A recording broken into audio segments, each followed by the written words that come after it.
Welcome to Risking Enchantment, a podcast about art, beauty, and the Catholic faith. Hosted by Rachel Sherlock. Hello and welcome to Risking Enchantment. For this week's episode, you've got myself, Rachel Sherlock, and I am delighted to be joined by Holly Ordway.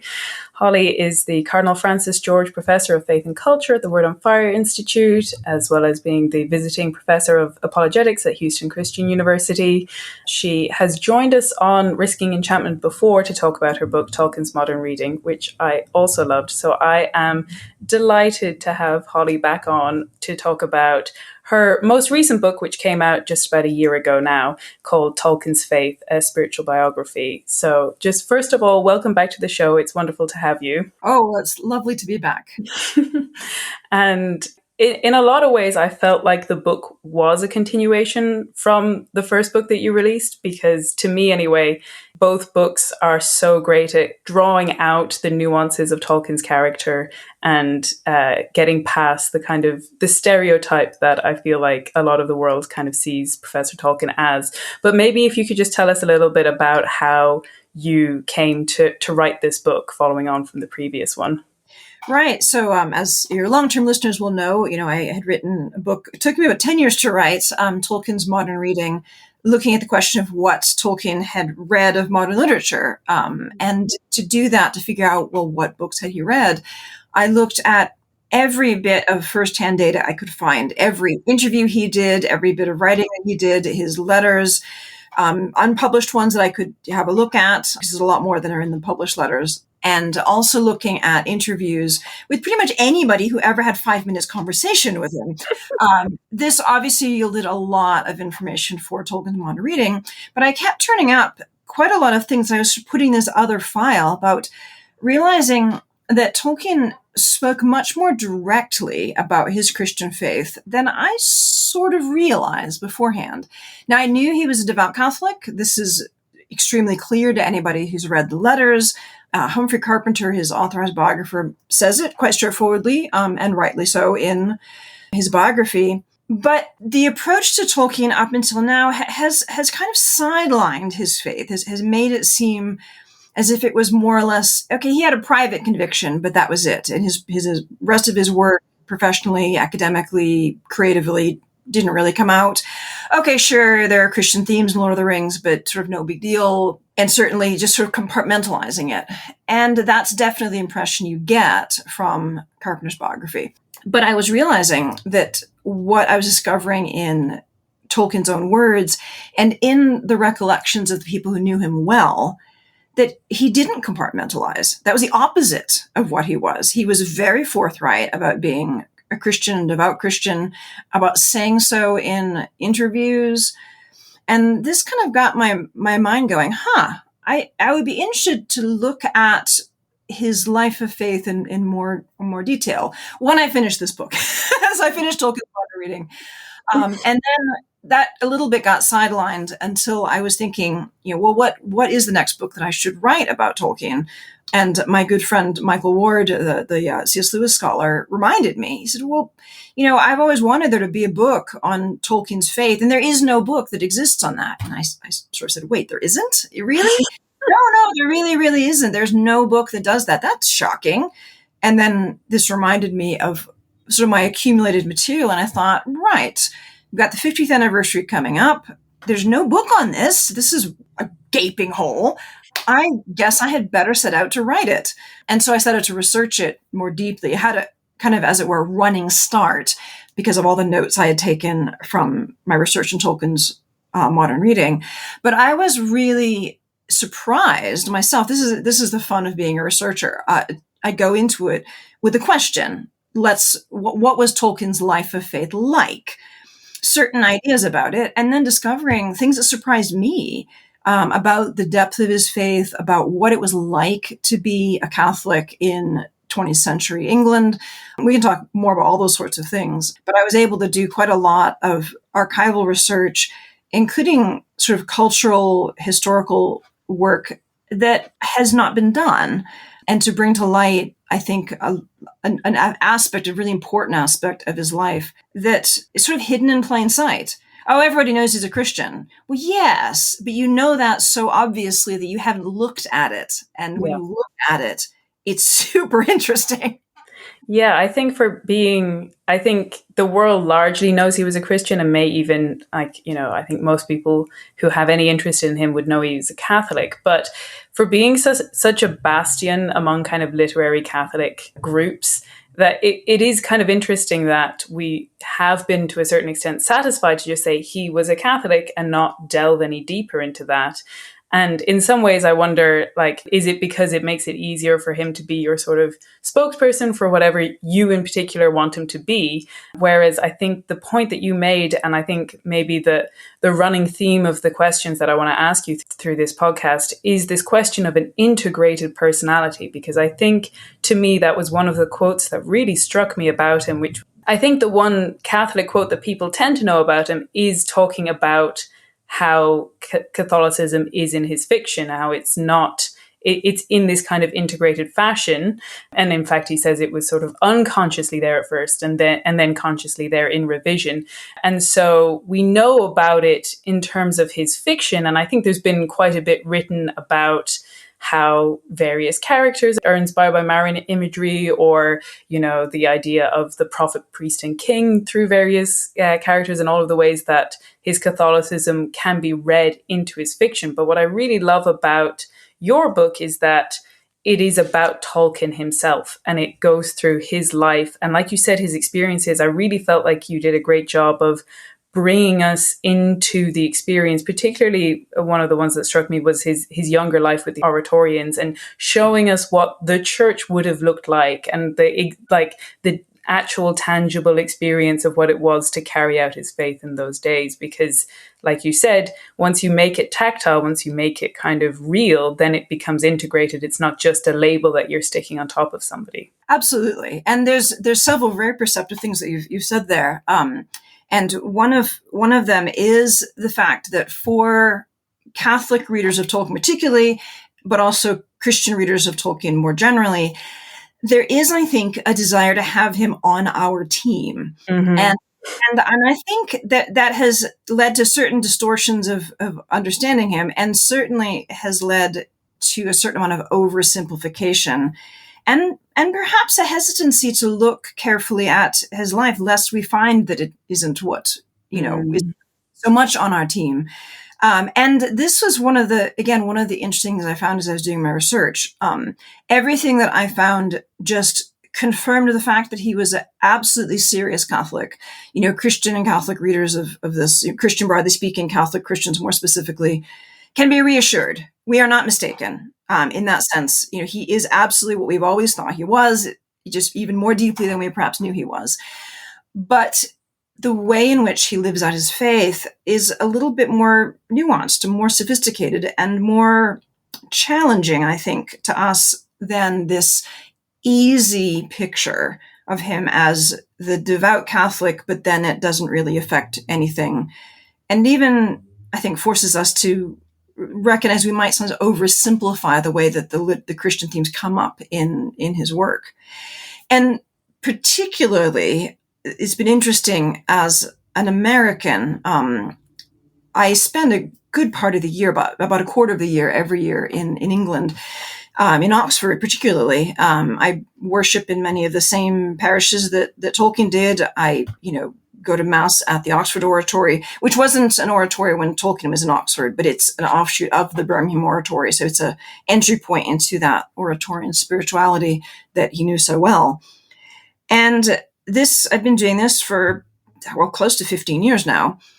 And so this gave me an entry point into Tolkien's religious experience that is really privileged. And I'm so grateful for it, because this is not something that everybody just can have. It's more than just a casual visit. It's more than a sabbatical. I've been immersed in that culture over a decade and a half. And that allowed me to have a lot of insights into just what it was like for Tolkien as an English Catholic. I mean, worshiping amongst English Catholics, obviously later than his day, but in the same culture. And it brought home to me how much of a chasm there can be between American readers of Tolkien and his actual English experience.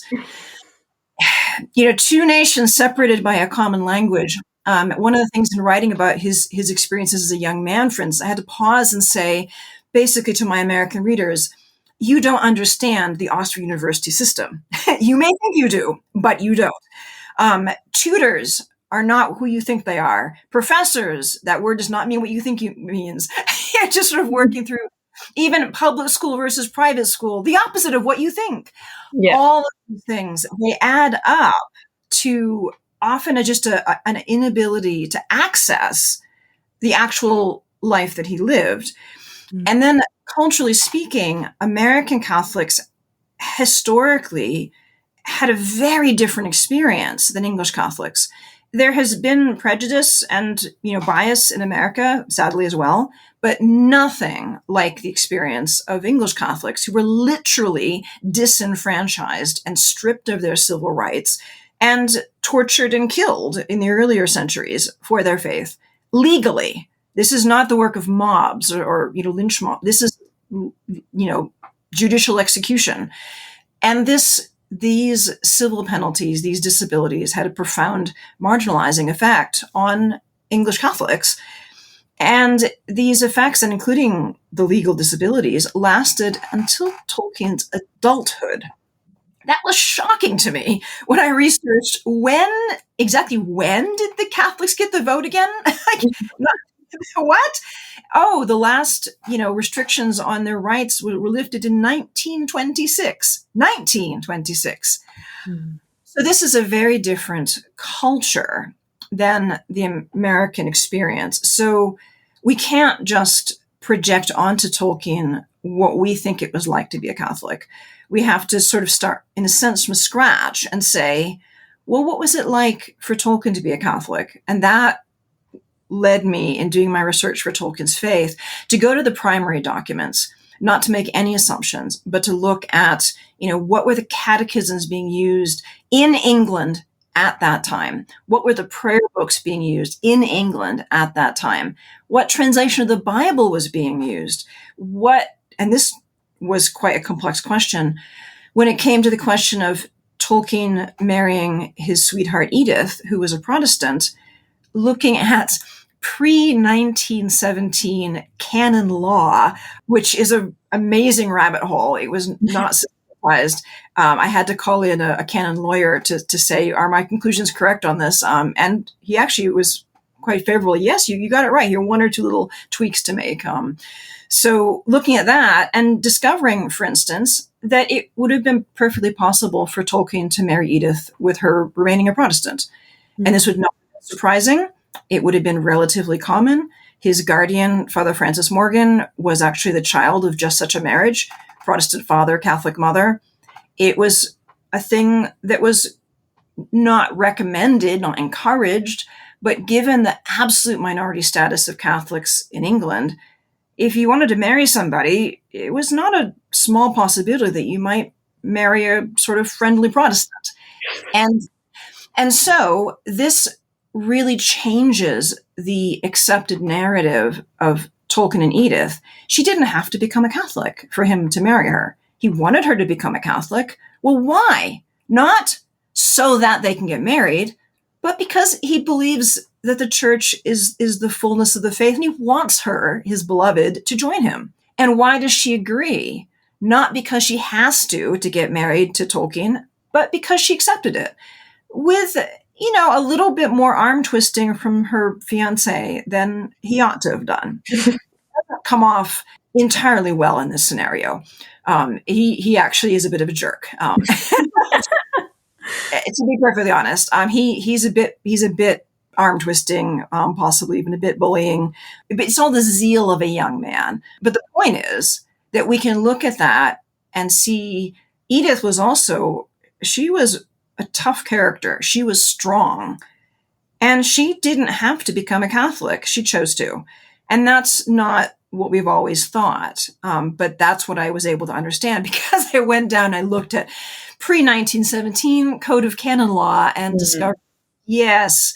And there was a canon lawyer amongst Tolkien's mentors at the oratory, so he would have known. So again, looking at the actual details really helps us understand the decisions he's making throughout his whole life. That's just one example out of many. Yeah, and I think what's really interesting as well about that period of his life is in particular in hers, and she was quite engaged in her community, her church community, so it wasn't like she was coming from nothing. But equally, speaking of kind of things that we in our present day look at and maybe get slightly wrong, such as, you know, Americans looking at England or whatever it is, it's kind of interesting to me that we can feel like there's such a state of crisis within Christianity, let alone within the Catholic Church in this modern age, that, at the start of the 20th century, everyone was just going to church and like everyone had faith and all of these things. And one of the sections that I really loved, and I feel like really highlights his integrated personality, is when you're talking about his experiences in World War One, which I think I've talked about before. I love John Garth's book on that period of his life, but this gives it a whole extra dimension as well, which is talking about, you highlight that there were surveys done of how practicing people were and what was the state of faith among soldiers and people returning from war and all of these things. And it really highlights that it was not the expected thing. It was not the done thing. And it makes it all the more special that you highlight how he had a diary of keeping track of when he received the sacraments. And to me, in terms of this integrated idea, the fact that he had learned off the canon of the Mass because it was something to carry with you and have within yourself and not something imposed from outside is really telling. Yeah, that was a really profound exploration of his wartime experiences. And as I said, I echo your praise for John Garth's book, Tolkien and the Great War, which is foundational. I wouldn't have been able to dig into this had he not first done such a fantastic job of showing what his Great War experiences were like. But his focus was not on the faith. Mine was. So I was able to go in and look, what was it like to be a Catholic?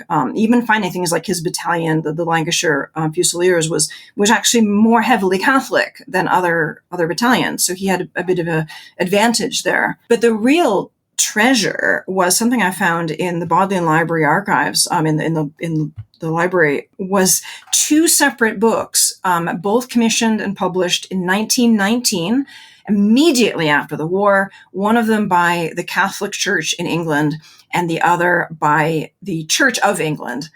And they both asked their chaplains to interview soldiers and chaplains.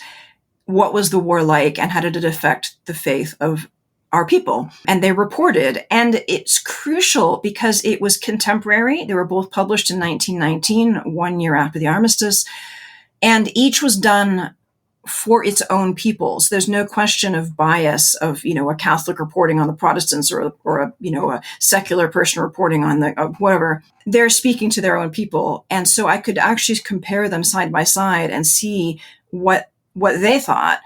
And it was striking, for instance, how challenging it was for the Church of England folks, because this was it's still the state church. This is the culturally accepted religion. If you weren't anything else, you were C of E. So if you were a devout Anglican, you might really have a hard time finding anybody else in your platoon, your battalion, who was also devout, because they're all Anglicans, but whatever, they don't go to services unless they make them. Whereas if you were a Catholic, nobody identified as a Catholic unless they were really practicing, because it was such a socially disadvantageous thing. So if you were a Catholic and you saw another Catholic, you knew that person believed. Whether they practiced perfectly or not, they were at least making an effort. So that makes a difference in the experience. And I explore that more in the chapter. But it meant that Tolkien's experience of the war as a Catholic was actually less traumatizing in certain ways than it was for people like, C.S. Lewis came in as an atheist, but for other people who came in as nominal Anglicans, they had a harder time of it for a variety of reasons. Whereas Tolkien as a Catholic, they made a great effort to have the sacraments available, and they were available, but in, very difficult circumstances. And this had some interesting knock-on effects. We saw, as we were just discussing, Tolkien memorized whole swaths of the Mass. The canon of the Mass, I put it in the appendix of of Tolkien's Faith, in part because I want people to recognize the canon of the Mass is quite a lot of text. It's not a couple of paragraphs. It's a lot of text, and he had it by heart. Well, it shows something about him. Well, about his previous memory, but about his devotional life, that he found such spiritual value from going through that mentally, even when he couldn't make it to a celebration of the liturgy. He had other prayers. We know that he had Marian devotion in the trenches. All of this helped to sustain him. He attended the sacraments when he could, but it was still fragmented. But there was that continuous threat. So he does not have a crisis of faith in the trenches. We might expect that he did, because that seemed to be the conventional thing to have, but he didn't. Most Catholics didn't. That's the really fascinating thing, because of the nature of being a Catholic in England at that time, and because, as the chaplains themselves reported, they had put a great emphasis on the problem of evil, on the fact that humans have free will and they can use it in terrible ways. Most of the Catholics accepted, yeah, this is horrible, but it's the result of human beings choosing evil. It didn't rattle them theologically the way that it shook up a lot of their compatriots in the Church of England. What's interesting is that he gets through the war with his faith pretty strong, and then has quite an extended dry spell afterwards, after demobilization. And that's something that is known, but to my knowledge, no one had connected it to the demobilization experience. But I think it's profoundly connected. Mm. And to me, the sort of signal was one of the chaplains, the Catholic chaplains in the book I read, who said in an interview that he was concerned about the faithful Catholics who had gotten used to the disrupted, schedule. They had gotten used to the obligation to fast being removed. They had gotten used to the fact that there was no Sunday obligation, because who knew if you could get to any sort of celebration of Mass on a Sunday. But then they come back to, civilian life, and all those things are back. And this chaplain worried that it would be difficult for them to make that transition back into the structured practice of the faith. And I think that is exactly what happened to Tolkien. He got back. He had been very, very ill. And this, again, is something that surprised me in my research. He had trench fever. That's what got him out of the trenches. But think about it. He was a signals officer. He was extremely valuable as an officer in a war when the officer class in particular was being slaughtered. Mm. They were patching up people with plastic surgery, and crude as it was at that time, and sending them back in. And he wasn't sent back. He was declared 100% disabled because of his trench fever. That indicates he was incredibly sick. He had trench fever in a chronic state. I went and researched this in medical journals. It was interesting. The typical thing was you got trench fever for a couple of weeks and you got over it. But if you didn't get over it in a couple of weeks, it basically got into your system. You never got over it. And Tolkien was sick for basically a whole year. He lost at one point almost 20 pounds.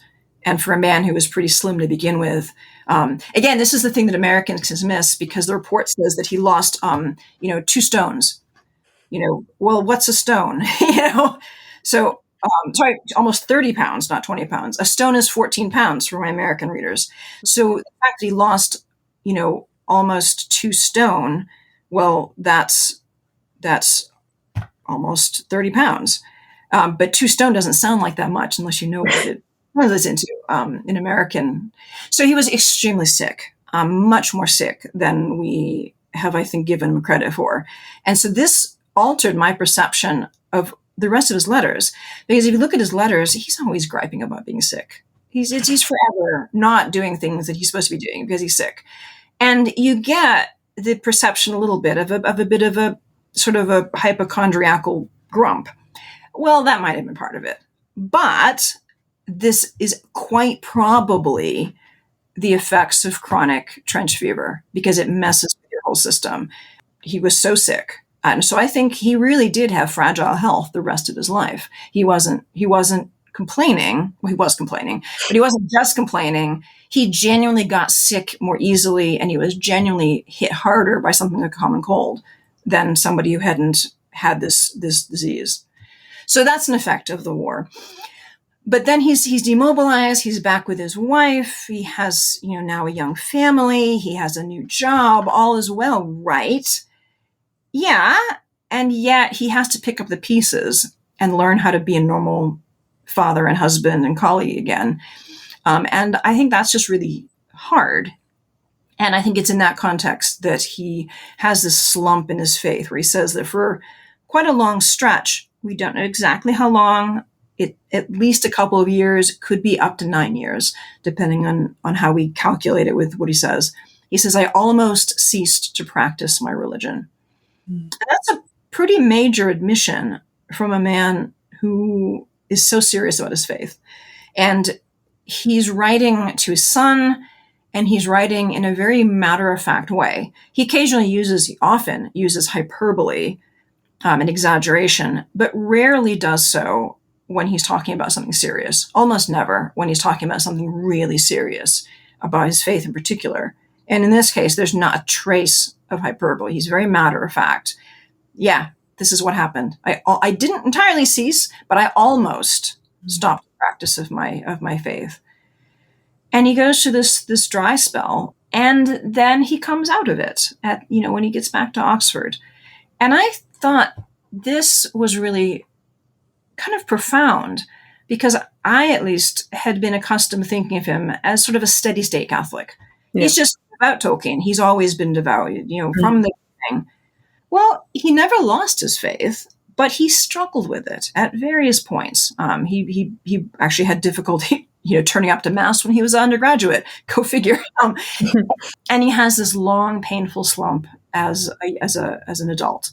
And I think that rounds him out, and it gives a depth to his faith. So when we get to later parts of his life where he's challenged by things like Vatican II, we can talk about that separately, he actually has some grounding in difficulties. He's not just coasting on happy vibes his entire life. He has really had a tough time, gone through a dry spell, hung on to it by the skin of his teeth, and come into a stronger and renewed faith that's a hard-won faith. And that complexifies the picture, I think, considerably. Yeah, I thoroughly agree. I think there's such a tendency to think of Tolkien as a static image, like perpetually 70, perpetually a professor, and perpetually like just a straight Catholic with no other dimension to it. Whereas actually getting this story shows that devoted faith is something that can look this way, which is having all of these ups and downs, or like digressions or lulls, or all of these things, as opposed to just, and also because in some ways, and I think you mentioned this in the book, we think of him as a cradle Catholic, but he was actually technically a convert, in that he was at the age of reason when he converted, and so had to choose it. He was young, he was a child, but we don't ever label him as a convert, and yet, like you said, it was such a disadvantageous choice to make that even the very, very young Tolkien was actually actively making that choice, not just being kind of drawn into it. And so to me, it's really beautiful to see that he wasn't just a fair weather Catholic. He wasn't just doing it because it was the motions that he'd been brought up with and he didn't ever think about it. Because in some ways you would expect it to be more static if that were the case. But actually it's something that he's wrestling with. And I think one of the ways that I feel like he was able to keep a hold of his faith was the way that it related to the other loves of his life. Like, I just think that it's so interesting to see how he interacted his faith with his love of language.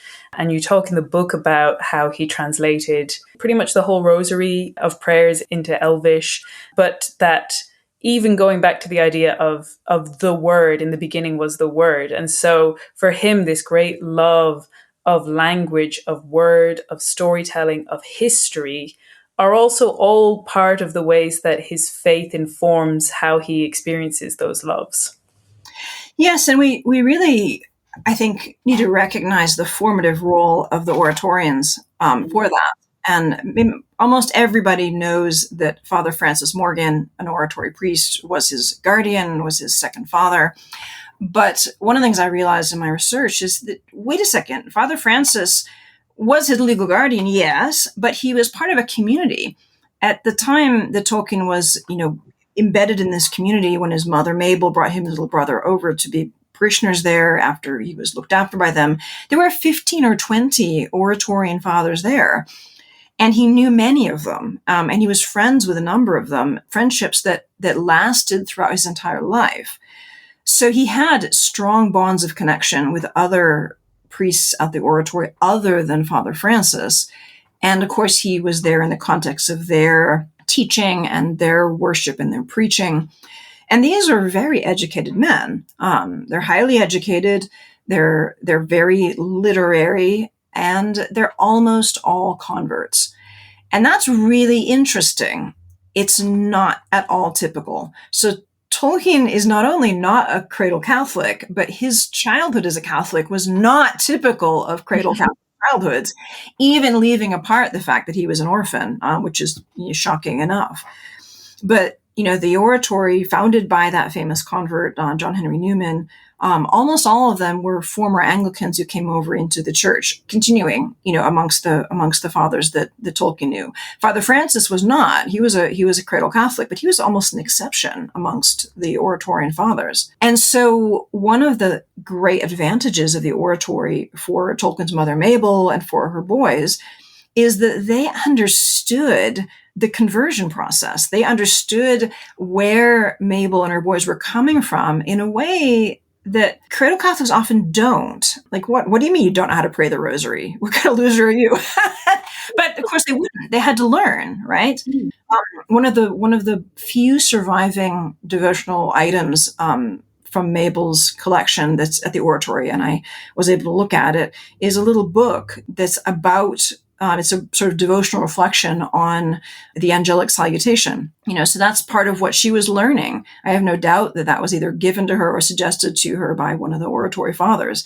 Like, oh, you need to learn about what this means and why we pray it. Okay, here you go. So they're able to support this family in that conversion process. They're also being very educated and not afraid of Protestants, able to support Tolkien in attending King Edward's School, which again we take for granted. King Edward's School, that's where he went to school before he went to Oxford.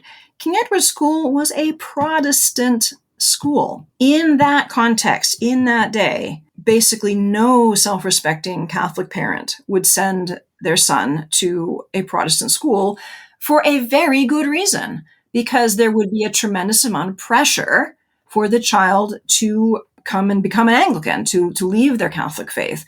There would be peer pressure, come to chapel with us. Catholics were already a minority. They weren't going to send their kids to the place that was going to, suck them into the majority. So there was a great deal of hesitancy. But the Oratorian fathers, they had Tolkien briefly as a pupil in their St. Philip's School, and he shot to the top of the class so quickly that they knew, we got to put him where he can properly grow.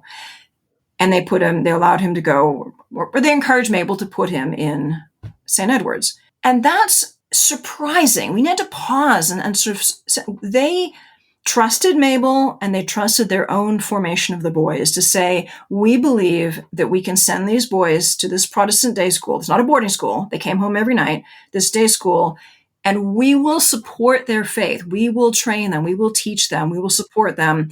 So they'll stay faithful Catholics, but it's worth the risk and it's worth the effort, because young John Ronald in particular, he needs this to grow. It would have been very easy, very typical, and you could make a defense for it. No, let's keep him in St. Philip's. He'll be safe there. But they didn't. And they let him go into the school. They even let him take New Testament classes there, which is like, wait, what? That's completely not typical, because they were in New Testament classes in Greek. Evidently, they thought it over and okay, they're not trying to pull him over to become an Anglican. They're teaching him the New Testament in Greek. And so he was able to learn, to grow, to maximize his potential. And it was a fantastic place for him. And again, John Garth in Tolkien the Great War has a lot about that experience. But one of the things that he learned there was not to be afraid of the world outside the Catholic bubble.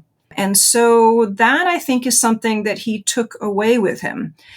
And I want to come back to the fact that he is, in fact, a convert. He was past the age of reason, as you noted, so he wasn't, kind of brought in with his mother.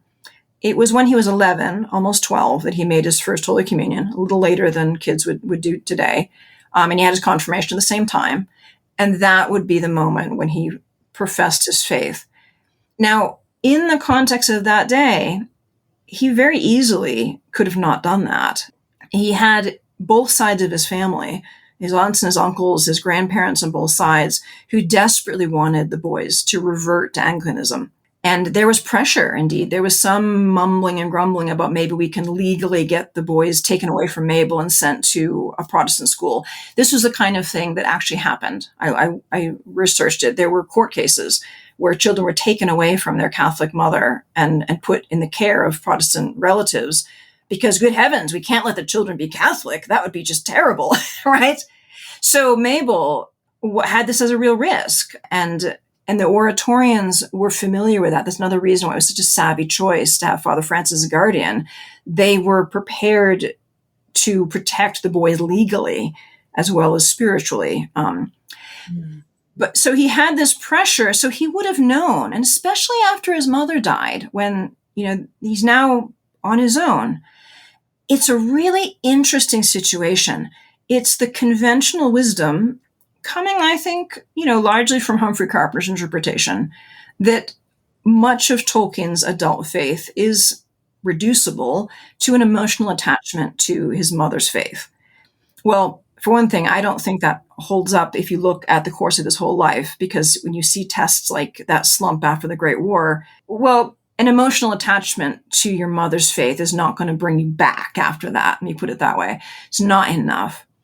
Tolkien does refer to his mother as a martyr for the faith because she chose to live and die in poverty rather than suffering from diabetes, rather than revert to Anglicanism and get the renewed support of her family. He considers her a martyr. But that's a reflection that comes much later in Tolkien's life as a mature Catholic. If we bring ourselves back to the moment when he's 14 years old, 15 years old, a teenage boy, his mother is dead, his father's dead, his family wants him to become an Anglican. Catholicism is like nowheresville.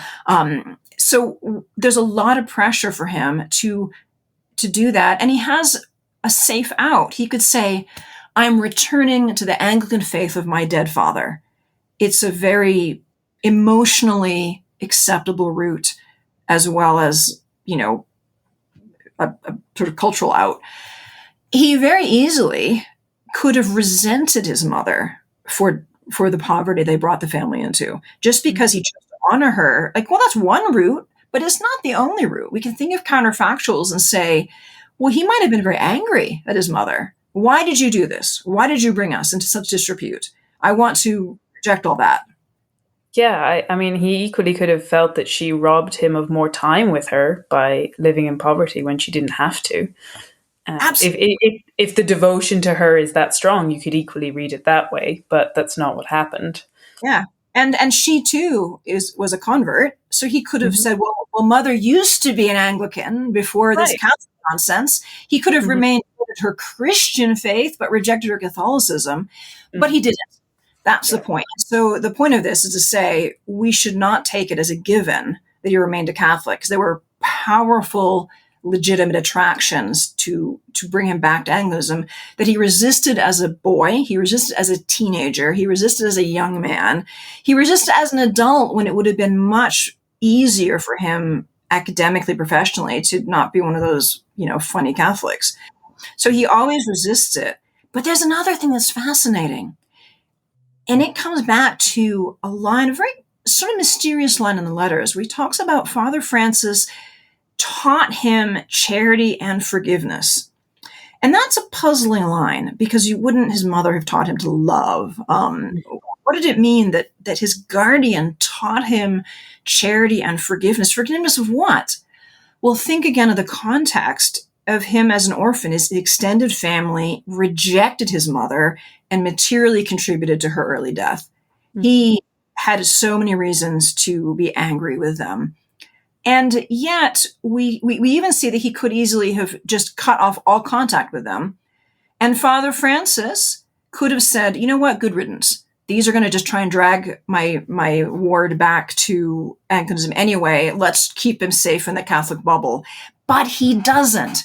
He actively works to connect young Tolkien with his extended family. And then over time, they go on visits. He stays at their farms. He goes on trips with them. They're still Anglicans or Methodists, so, depending on the family. They're still not Catholic. He's still Catholic. And yet he is able to reconcile with them.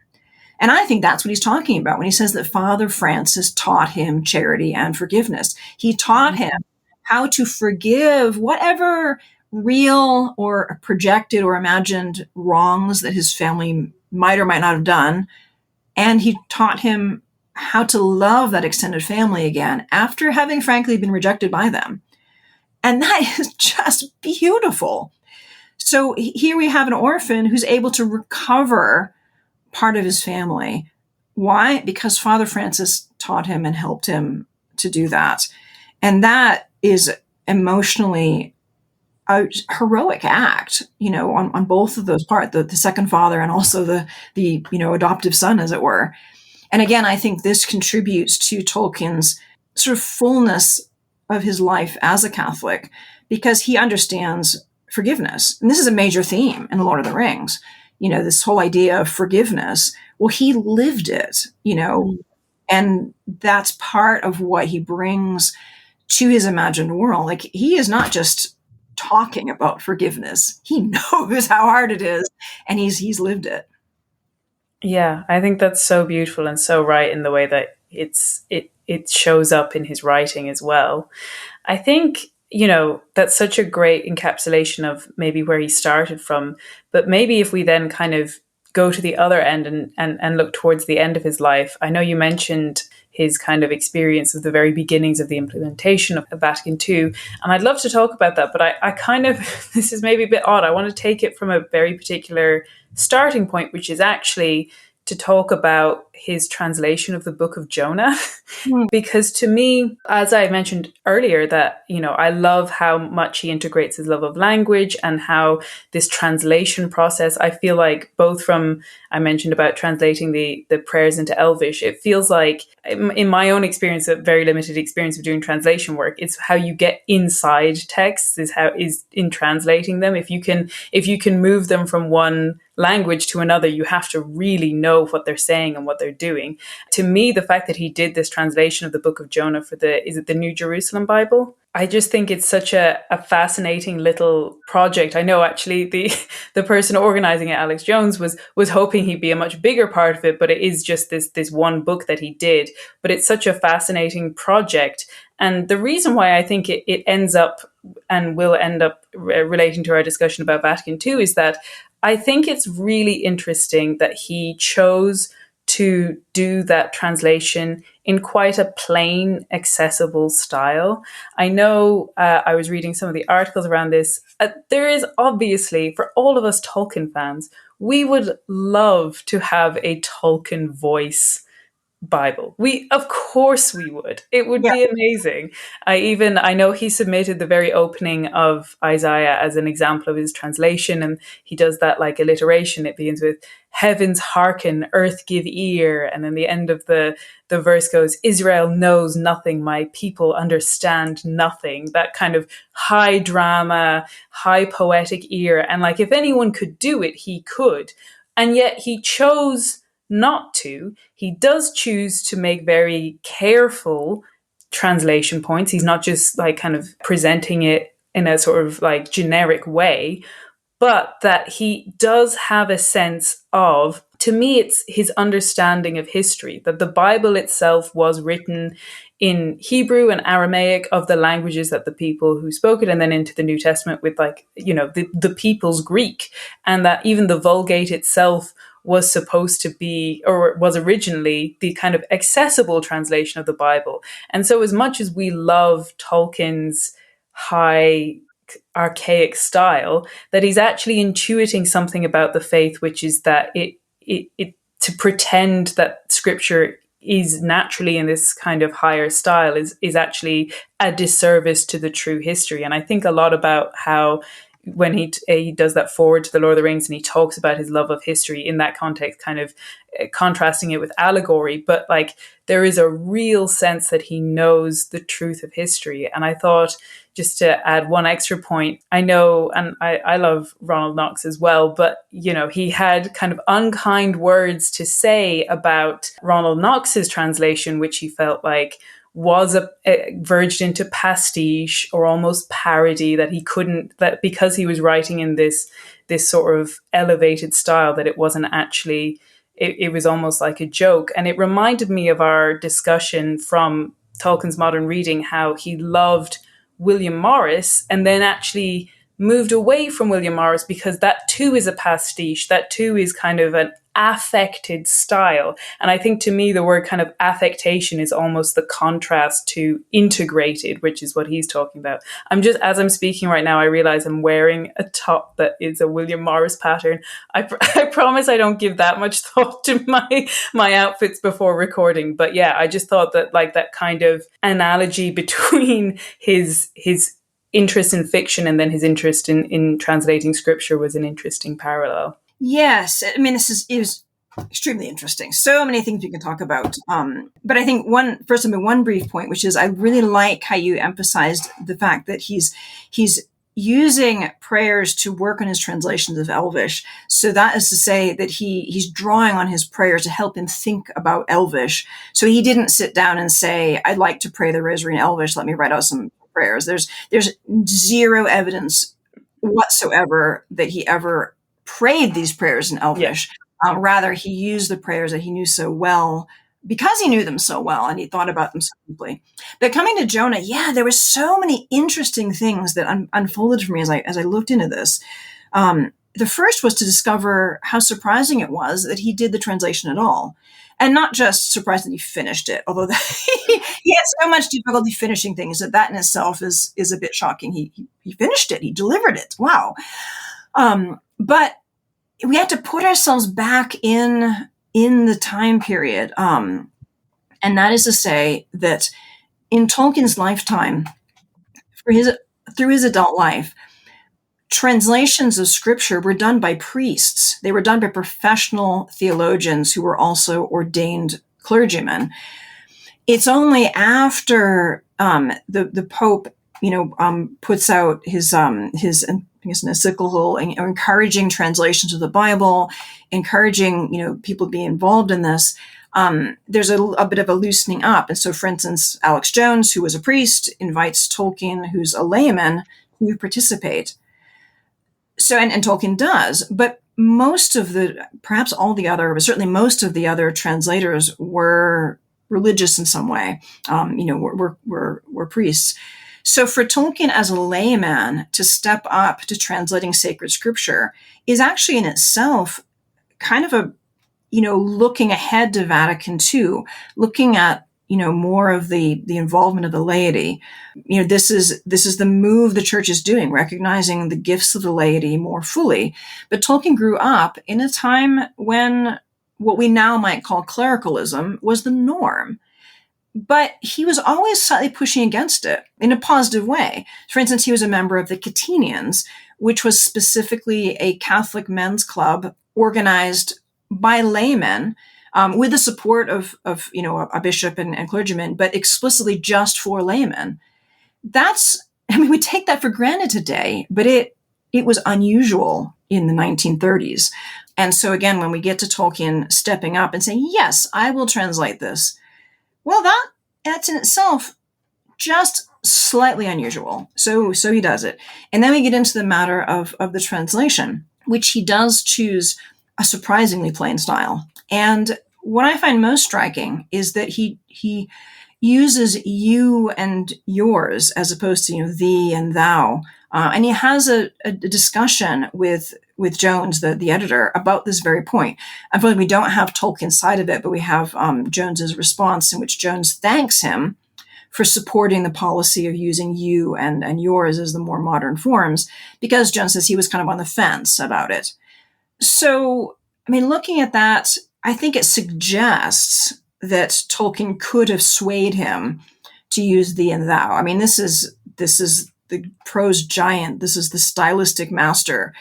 But Tolkien comes down on the side of using you and yours as being more suitable for a modern reader. And interestingly, this ties in with something I turned up when I was doing my research for Tolkien's Modern Reading. It's in that book that when he was doing a performance of Chaucer out loud, he was in favor of more modern pronunciation. So slightly modifying how the text would sound to make it more accessible to the modern audience. And that struck me then, and it struck me again with regard to Jonah, because this wasn't my picture of Tolkien. Like, surely he would have wanted to use thee and thou. Well, he did, but he knew it wasn't the best choice. And that strikes me as an awareness of the needs of his fellow Catholics, putting that over his own preferences. And then we get to some very interesting other bits of information. Now, Vatican II did not happen like a lightning bolt from heaven that just suddenly blasted the liturgy into English or what have you, though that is sometimes how it's presented in the modern era. There was a long lead into it, and quite frankly, there were a lot of things that needed reform. One of the hazards is to look back at pre-Vatican II and assume it was some sort of wonderland of piety. Well, no, if it were, they wouldn't have needed to do these reforms. And there are some scathing comments by Tolkien about priests and badly done masses. He's talking to his son, Michael, advising him, like, a good way to sort of counterintuitively reinforce his faith is to go to a really badly done mass. Sloppy liturgy, mumbling priest, vulgar, inattentive, congregation, everybody just slovenly and the priest doing a terrible job, all too common. Well, he's talking about a pre-Vatican II mass. And you can see this, you just look at the dates. And I have unfortunately seen people quote this as criticism of the Novus Ordo. It's literally impossible. Look at the dates. It hadn't happened yet. So he's quite well aware. And he rattles off about, all the priests he's known in his life, immoral, terrible, sloppy. And then Father Francis, who was wonderful. Well, look at his kind of rogues list of terrible priests that he has known. And these are all men who were trained in before Vatican II. So Tolkien didn't have any rose-colored glasses. Neither should we. I mean, there were lots of things that we would be shocked. It was not all, pretty piety. So coming back to the liturgy. Now, Tolkien loved the Latin liturgy. He was familiar with all of this.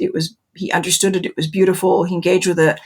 Then we get to the 1950s, and everything's still in Latin, but the Pope starts making changes in the Holy Week liturgies. And I went down quite the rabbit hole figuring out what those changes were. And they were pretty major changes. They changed the times, they changed the structure, they moved stuff around. They were whopping big changes that in some cases made almost unrecognizable certain segments of the Holy Week liturgies. And some Catholics of the day were just losing their minds over it. Yves Lenoir, for instance, just blew his top, as he did, and was writing letters to the newspaper and criticizing it. It was just terrible. But Tolkien said in a letter that he regretted personally the passing of the familiar liturgies that he knew from boyhood, but that he accepted that the revisions were better for the lifestyle of the modern Christian. And that's eye-popping, because here we have Tolkien recognizing, I liked the old ones better, but these are better for people today because the schedule allows them to actually go to the liturgies as opposed to, if they have them in the morning, how can working people go? That sort of thing. So this is the 1950s. So again, we already see him wrestling with the fact that the church is making changes that he personally does not like, but he accepts that they're necessary and good for the health of the whole church. So when we get to the changes of Vatican II, particularly we get to the changes in the liturgy, and that helps us to understand what's going on. I want to just take a moment, if we have time, to unpack this, because these two things get conflated. Vatican II is not restricted to just the changes in the liturgy. There were many things about Vatican II that I think Tolkien was fully on board with. For instance, the idea of development of doctrine, he gets that from Newman. He is very clear about that in the letters, that this is a thing, that the church does develop its doctrine. He criticizes being up to date, like always trying to be up to date, but he also criticizes primitivism. He said, we can't just go back to the old ways. So he's striking this balance, which is very Newmanian. So, and things like the ecumenical focus of the council, articulating, the doctrine on ecumenism, that's something Tolkien had lived his whole life. It's finally being articulated fully magisterial by the whole church. He's on board with that. And then there's the liturgy, which goes from Latin into English. And he just regrets this. He regrets the loss of Latin deeply and personally. How could he not? He loves Latin. It's beautiful. He understands it better than the priests do, honestly. And I think that's difficult for him. He's an old man by now. He's also dismayed at the fact that the English translations are pretty rubbish. And why they recognize that they were. They were bad translations done by committee. And this would have been appalling to Tolkien, who was a master prose stylist. And frankly, looking at the devotional, there were many, many devotional books of the time that he would have grown up with that had parallel translations of the Mass in Latin and English. And in fact, that's what I use in the appendix for Tolkien's Faith. And they're beautiful translations, resonant English. Did they use those translations for the liturgy in English? No, they did not. And they're using Ronald Knox's translation of the Psalms, which Tolkien hated that translation, on aesthetic grounds. He just didn't think it was a good translation. So there's lots of things here that he just dislikes, and he grumbles about it privately. He does not write letters to the newspaper. He does not speak up publicly. And he was perfectly willing to write letters to the newspaper, letters to the editor on other subjects. Mm-hmm. He chose not to.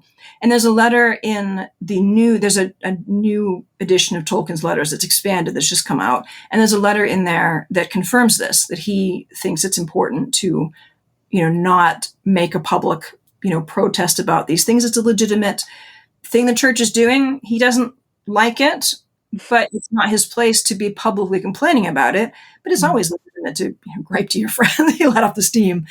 But one of the things that I learned in really putting the timeline out is that all of these objections that he's making are when the liturgy is still in what we now today call the extraordinary form. Because it didn't go to the Novus Ordo all at once. Mm-hmm. First, they just took the same Mass as always, and they did part of it into English. And then a while later, they did another part into English until all of it was in English. But it was still exactly the same as if you took an extraordinary form Mass and just translated it. It was not the Novus Ordo. And that's the time frame when we see the vast majority of his objections. The Novus Ordo comes in at the very, very tail end of his life. Now, there are things he didn't like about that. He thought they shouldn't have dropped so many genuflections. But at that point, when he talks about it, he's not angry. He's just kind of disappointed. He says in an interview that he just thinks people don't understand the value of things like genuflections, and that's why they've been dropped. So he's not ranting about it. He's like, well, they're missing out. Mm-hmm. And I think the key point is when we look at how did he behave? How did he act? Well, there's two really interesting and important points here. One is that in his retirement years, he served as a reader, reading the scripture lessons at Corpus Christi in Headington. And that is something that was only possible after Vatican II, because before then, you had to be in some sort of ministry, some sort of orders to be a reader. So he's stepping up to read the scriptures in English in his old age, which was never permitted during his youth and his young manhood. It's now allowed by the church, and he's not just tolerating it, he's actually participating. Yeah. That's pretty impressive. And then in the very last years of his life, after Edith has died, he's come back to Oxford, and he has a taxi take him out to St. Anthony's in Headington, where he had worshipped with Edith. Very boring. I've now been there. There are pictures of it in Tolkien's Faith. It's a very modern looking church. It's pretty boring looking. My apologies to any parishioners of St. Anthony's who might be listening. He could have gone to all different places. He could have, as an old man, asked for communion to be brought to him. He was at that age, could have done that. Instead, he goes out and he goes to a ordinary suburban Novus Ordo mass because that's where he wants to worship. So again, he's not just gritting his teeth and tolerating it. He's saying, this is the way the church is worshiping, and I'm going to participate. And I can only think how hard that was, what cost it took him. He talks about obedience and how obedience is only possible when they're tempted to not obey. And so all of this, through his long life, he's had all these difficulties. And here we have at the very end that he's walking the talk. There come back to that idea of him being integrated. He's always had this faith, he's had his ups and his downs. He's integrated it. It's part of who he is. And he's living it out even when it's hard in ways that I'm sure he would have wished, why couldn't I just have my old age with like the familiar mass I've known all my life? And I found that personally to be quite moving. Yeah, absolutely. Because I feel like there are a lot of those quotes that go about him sort of booming out the Latin responses and having that attachment to the Latin language. But I think you do a good job of pulling out how I'm sure there was some obstinacy, and I'm sure there was a level of pig-headedness. He was plenty capable of being pig-headed. But also that for him, as you said, he spoke Latin. It wasn't something that was dead to him. It was something that was alive in a way that it really isn't alive to almost anyone else in the world.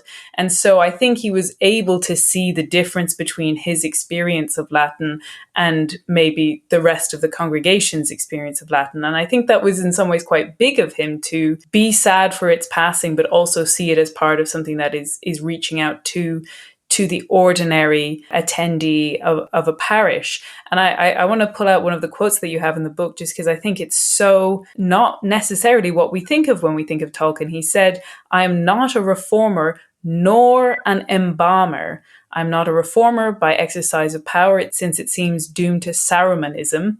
But embalming has its own punishments." And I think if you read into the elves in particular, you see that kind of decaying aspect to the way that they only want to hold on to the past and keep it static and not have it change at all.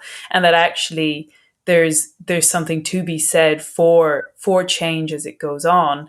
And that he really kind of glorifies the normal life. And I think he's actually not expecting a high elevated experience from every parishioner. He's actually dignifying the more normal experience, or the more kind of domestic experience. And like even Humphrey Carpenter, you pull out one of his quotes, who's usually so kind of down on his faith, actually says that going to this English mass in this bare modern church, that it was actually a profound spiritual joy and a state of contentment that he could reach in no other way.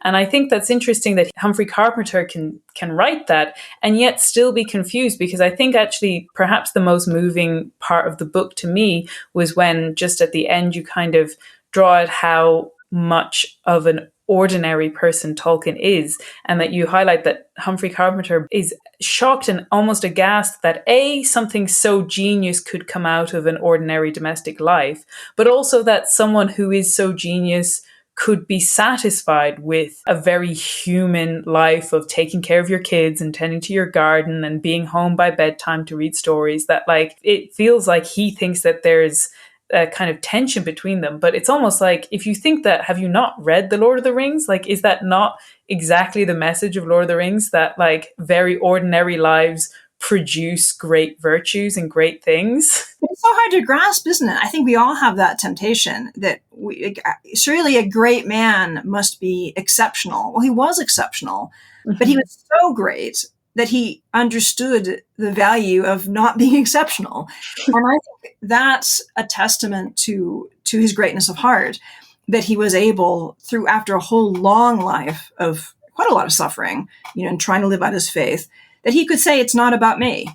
And it struck me, for instance, that, there's the very famous, it's called the Agatha Christie indult, that Agatha Christie and many other notaries signed a letter petitioning the Pope to retain the extraordinary form of the Mass and keep it in Latin. He granted it. And there were a number of people on the signatory list who were Tolkien's friends, fellow Inklings, people he knew well, but he didn't sign it. Now, we don't know exactly why he didn't sign it, but surely they would have asked him, or tried to ask him. They could have found him. I mean, he had friends who signed it, but he didn't, because he was accepting that this wasn't to his preference, but it was probably in the long run better, he thought, for the majority of his fellow Catholics, or at any rate, he wasn't going to argue with the Pope. And I think that this willingness to just live out his faith in an ordinary way and to respect the fact that most people are living out their faith in an ordinary way, that's a real greatness of heart, because it's so much easier to set yourself up as a sort of arbiter of piety and say, you have to come up to this standard. It's a lot harder to recognize the difficulties of the ordinary man in the pew and to recognize that you don't share that preference, but it's legitimate. That's just harder. And I think this is kind of related to a tendency of some Catholics, by no means all, but some tend to look at Tolkien and they want to make him some sort of traditionalist hero. They will pick up on the things like his dislike of the translated liturgy and try to make it that he's just would prefer everything to go back to pre-Vatican II, and that's that, and he's our hero for that. But that doesn't fit who he was, or the complexities of even perhaps recognizing, as I think he does, that the church is making some missteps here in the way it's implementing it. I think that ought not to be terribly controversial. But there's a difference between saying that and saying that it doesn't have the authority to do it. And he is coming down the side of obedience, even when he thinks that it's not going well. They didn't choose a good translation. They didn't do these sorts of things properly. But I think it comes back to exactly what you said, that quote about he's neither a reformer by exercise of power. He's not one to blast in and say, do this and this and this the way I think it should be done, nor is he an embalmer. And this is something that I think is so important about Tolkien. He is not nostalgic. And that is perhaps the biggest misconception we need to shatter about him. I try to do this in Tolkien's modern reading as well. Yes, he loved medieval literature, but he read modern stuff. He read James Joyce and Gertrude Stein and science fiction, liked some of it more than others, but he read it, he engaged with it, he took it seriously. And he was a medievalist. These things are not at odds with each other. And he loved tradition with a capital T, and he valued tradition with a small t, the things he was familiar with, he had such a life of disruptions. Of course he loved what was familiar. How could he not? He had a life of so many uncertainties. And yet he was able to say, no, we mustn't be backward looking. We must be obedient sons of the church. That's much more complicated for him to be grounded in the past, but not nostalgic about it, and to be willing to move forward, but very aware of the dangers of progressivism and all of that, and saying, no, be careful. Much more complex. We can't just easily put him on this team or that team. But I think he's a much more interesting figure, and I think a much more admirable figure than if we could pigeonhole him in that way. Absolutely. I couldn't agree more. And like we've said, the two books that you've done about him do really give us a much more depth of character to him, a much more nuanced view, a much more full aspect of who he was. And the result is someone who's much, much more interesting and much more admirable, as you said. And I think that's such a beautiful thing. I guess I could keep talking to you all day, but I think I better come to the end here. I just want to give you a chance. Is there anything that you would like to speak about of anything that you're working on at the moment, or highlight to our listeners that that you want to direct them to, other than buying the book Tolkien's Faith if they haven't already? Well, nothing specifically. I mean, I've been doing a lot of lecturing, which has been a pleasure. So if I see various, readers or listeners at events, come up and say hello, invite me to come and speak in your area. So I've been doing a lot of lecturing is what I've been doing lately, and I'm very grateful for the opportunity to come and talk to people about Tolkien. And I think the thought I would close on is, this is the 50th anniversary year of his death. And it's just striking to me how diverse is his appeal, how many people love Tolkien, including people who are not Christians, who are just appalled by the thought of his faith.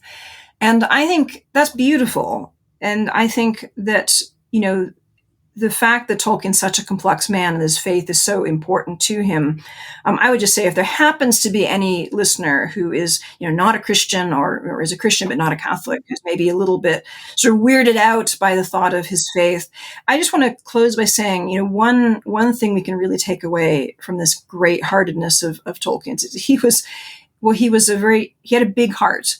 He had a great love of his fellow man, and there's nothing to be afraid of with his faith. Whether you agree with his conclusions or you disagree, they were really important in his life. And he had the greatness of heart to welcome people sort of into his orbit who didn't necessarily agree with him. And that, well, we could have a whole nother conversation on that, but I just think that's one more admirable thing on which I would close. I love it. I thoroughly agree. Yeah, that's wonderful. And I am pleased to say we do have a variety of listeners. So yeah, I really hope that speaks to them as well. I guess there's just the final question that I usually ask. Holly, can you tell us something you're enjoying at the moment? Well, I'm enjoying very lightheartedly revisiting a mystery series from my childhood called The Three Investigators, which is about as far from the world of Tolkien scholarship as you can get, but it's fun, and it's like eating a sort of a light and fluffy dessert after working on something big and solid. So I've been enjoying that. I can imagine. I think for the thing that I'm enjoying, I read it a little while ago, but I read The End of the Affair, maybe I think about 2 months ago, but I've had a lot of fun discussing it with friends and people in my life, and it's just been a really rich text to actually discuss, which I think is a real pleasure as well. But thank you again so much for joining us. It is always such a pleasure to have you come on this podcast. And I will, of course, link to your website and all of your socials in the description. And for our listeners, if you're interested in signing up to our newsletter, it's at rachelsherlock.com/podcast. And you can follow us on Instagram, Risking Enchantment Podcast there. But until next time, thank you again to Holly for joining us. And I look forward to speaking with you soon. My pleasure. This has been Risking Enchantment. Music by Kevin MacLeod. You can follow me on Instagram and Twitter with the handle @SeekingWatson. And you can find out more about me and the podcast at rachelsherlock.com. Thank you and God bless.